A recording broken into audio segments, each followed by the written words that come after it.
What if we were to tell you that ancient people discovered how to build flying machines 15,000 years ago? Not just flying about the skies, but underwater and even in space. 15,000 years ago, India was known as the Rama Empire, and they excelled in every discipline from mathematic calculations to complicated science and even completely lost technology beyond our modern thinking. Today, a huge wealth of text and buildings still exist to back up their existence in India that testifies to the extremely advanced civilization that is said by these texts to go back over 36,000 years.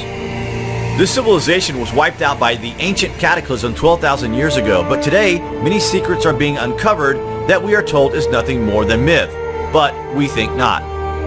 In 1923, blueprints were published using the Vedic text showing a flying machine called the Vimana from the Rama Empire 15,000 years ago and how it would fly. But there are pockets of evidence from around this time period suggesting that airships were designed and built in Europe as a direct result from this ancient information. Only now are we beginning to understand the ancient empire and their stunning achievements before the ancient cataclysm of 12,000 years ago, which ended their civilization.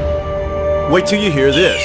Okay, so according to modern history, a couple of French guys first put humankind in the skies with the invention of the hot air balloon in 1780. This was followed 120 years later when the Wright brothers made their first successful flight using a gas-powered engine. This literally changed the modern world forever, but these were ancient inventions that we have only rediscovered in modern times. We know that sounds crazy to most people.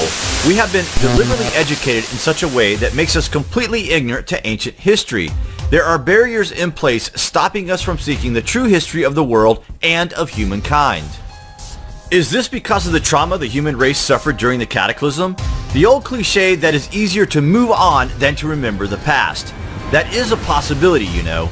Anyway, Indian texts state that the Rama Empire over 15,000 years ago developed air flight and anti-gravity technology.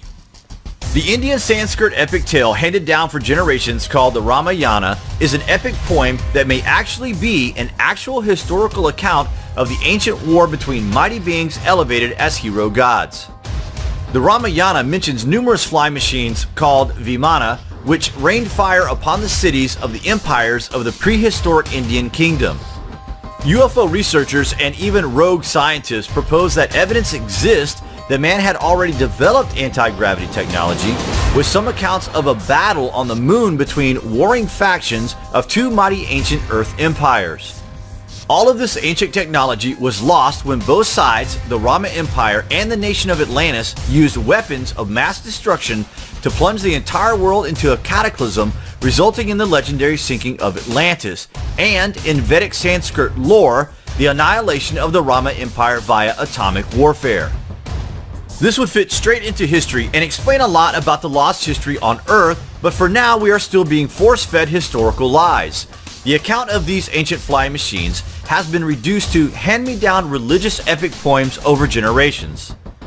An account that has been mostly ignored until science and researchers of this age began to realize that all of the world's mythology may actually be an accurate description for actual world events during ancient times. Traditional archaeologists and historians wrongly subscribe to the idea that technology developed at a slow pace over time, have preached that there were no such things as aircraft in prehistoric times.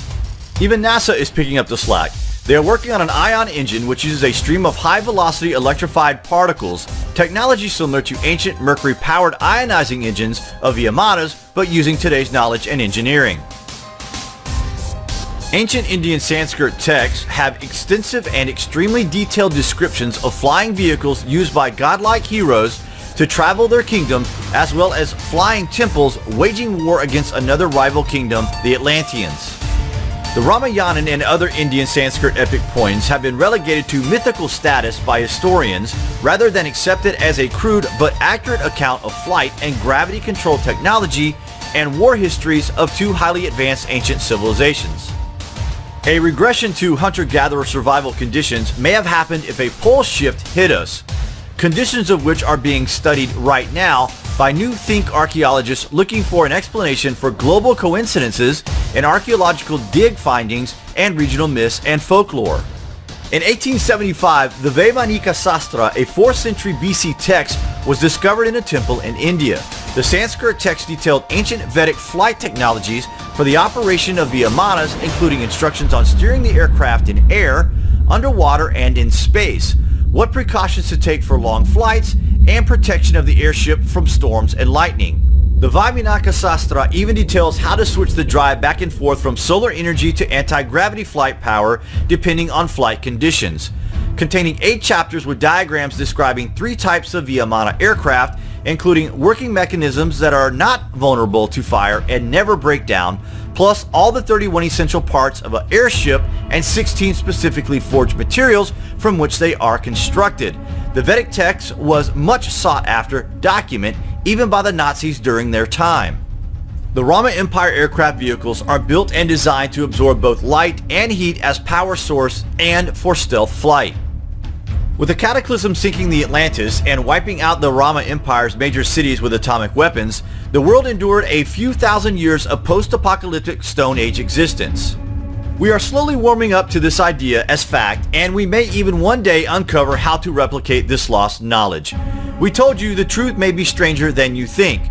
Thanks for watching, and remember, the ways by which we arrive at knowledge are hardly less wonderful than the discovery of these things themselves.